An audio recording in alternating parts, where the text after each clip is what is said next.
c'est l'étape des classes statiques. Alors pourquoi je vous parle de classes statiques? Parce que c'est une notion qui est importante à voir, et que ici on a le cas particulier, enfin essentiel, où on va pouvoir créer une classe statique. Deux classes statiques d'ailleurs même.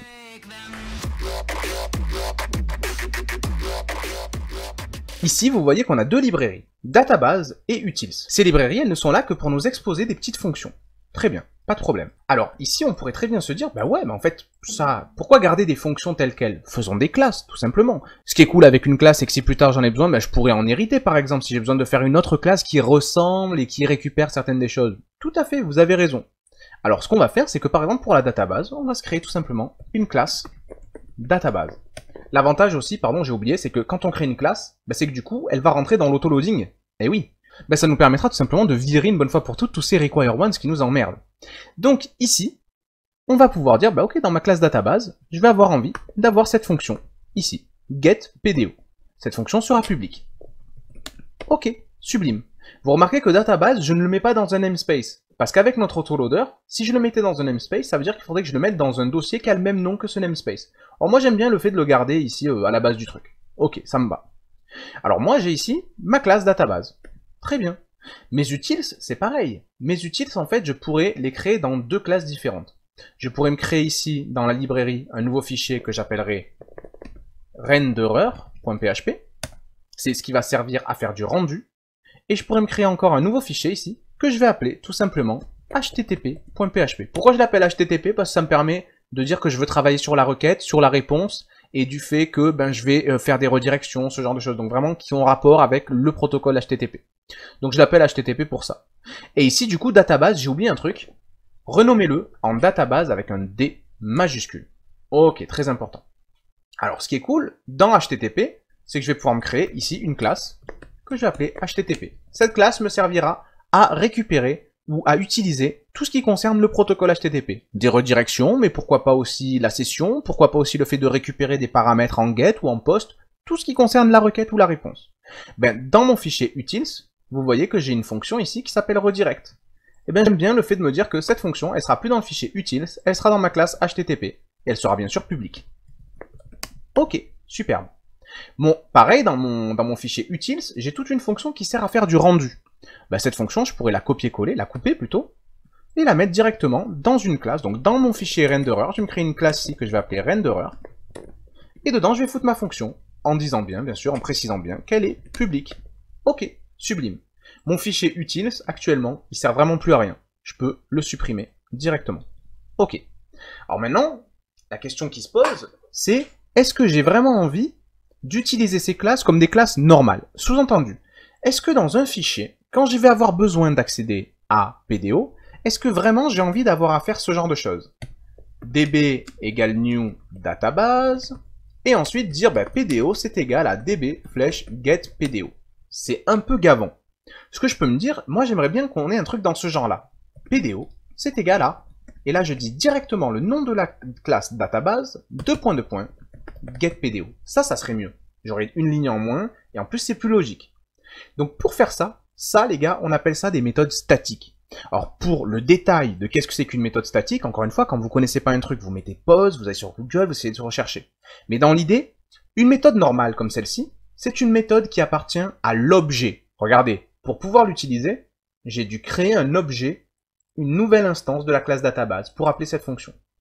Une méthode statique, c'est une méthode qui appartient à la classe elle-même. Regardez ici, j'ai appelé la méthode directement sur la classe et non pas sur un objet DB qui est issu de la classe. Vous comprenez la différence? C'est pour ça que certaines méthodes qui sont pas statiques, on appelle ça des méthodes d'instance, des méthodes de l'objet, et les méthodes qui sont statiques, on appelle ça les méthodes de la classe, ou des méthodes statiques tout simplement.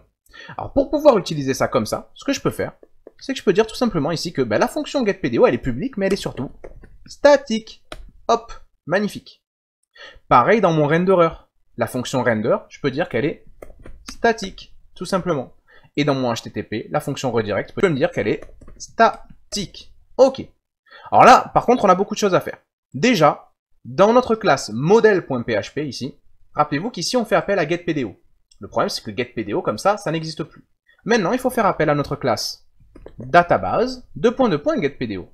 Et en plus, on n'a plus besoin du require once, puisque maintenant, avec l'autoloading, quand je dis le nom de la classe database, il va facilement aller la chercher, pas de problème. Par contre, faites gaffe à un truc. Vu qu'on est dans le namespace models, si je dis le mot database comme ça, il va chercher une classe database dans le namespace des models. Ce que je peux faire, c'est rajouter un anti-slash devant, pour lui dire que, ben non, en fait, database, c'est dans aucun namespace. Elle est en dehors de tout mon délire ici.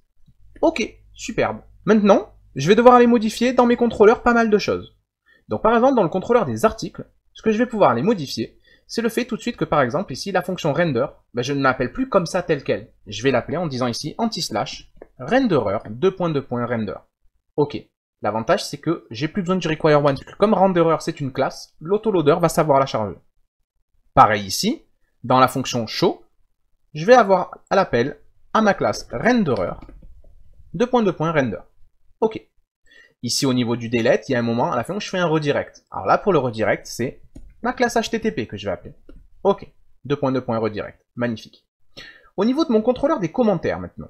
Dans mon contrôleur de mes commentaires, si je regarde ma fonction insert par exemple, il y a un moment donné où je vais vouloir faire une redirection. N'oubliez pas, ici, ça sera HTTP, redirect. N'oubliez pas non plus, dans la fonction delete, on a aussi une redirection. Donc là, ça sera anti-slash HTTP, redirect. L'avantage avec le fait qu'on ait maintenant une classe HTTP, c'est que mon autoloader s'en occupe. J'ai plus besoin de faire de require once, puisque mon autoloader sait charger les classes. Est-ce que dans le contrôleur, il y a quelque chose à modifier? Non, dans le contrôleur, on est bien. Dans les modèles ici, est-ce qu'on a besoin de faire quoi que ce soit? Non, ça me semble pas mal du tout. Donc vous voyez que j'ai éradiqué tous les requires, là, on est pas mal. Hein. Et du coup, ici, on a la classe database, HTTP et renderer. Magnifique. Est-ce que si je vais actualiser, ça me pète à la gueule? Non, ça marche bien, l'index marche bien, lire la suite marche bien, la suppression d'un commentaire, ça fonctionne correctement. Donc c'est vraiment très très propre, les amis, là. Là, c'est vraiment cool, hein. Alors il nous restera vraiment la dernière partie qui est vraiment, j'ai envie de dire là franchement on est déjà très très bien, mais on peut encore rajouter un truc.